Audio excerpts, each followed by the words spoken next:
অভিনয়কে বিদায় জানিয়ে দিনের পথে চিত্রনায়িকা মৌ খান।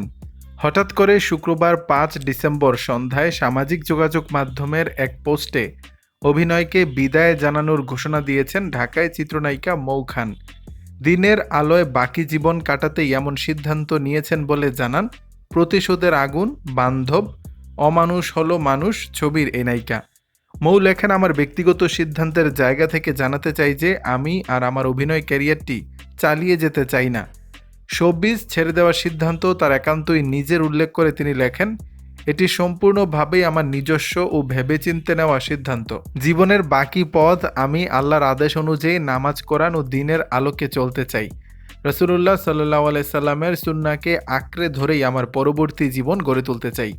এই মুহূর্তে অভিনেত্রীর হাতে বেশ কয়েকটি সিনেমার কাজ রয়েছে বলেও জানান মৌ। সেই অসমাপ্ত কাজগুলো প্রসঙ্গে এই নায়িকা বলেন, যে কয়েকটি কাজ এখনও অসম্পূর্ণ রয়েছে সেগুলো সম্মানিত পরিচালকদের প্রতি অনুরোধ, দয়া করে আপনারা নিজেরা সেগুলো সম্পন্ন করে নেবেন। আমার যতটুকু কাজ আছে তা আমি শেষ করে দেব। আমি আর অভিনয় জগতের সঙ্গে যুক্ত থাকতে চাই না। সামনে ইনশাল্লাহ একটি হালাল জীবনযাপন ও ব্যবসার মাধ্যমে রিজিকের ব্যবস্থা করব। এরপর সবশেষে সবার উদ্দেশ্যে দোয়া চেয়েছেন মৌ খান।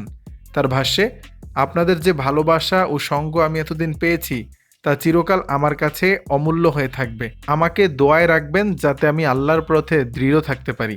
দর্শক, বিষয়টি নিয়ে আপনাদের মতামত জানাবেন নিচের কমেন্ট বক্সে।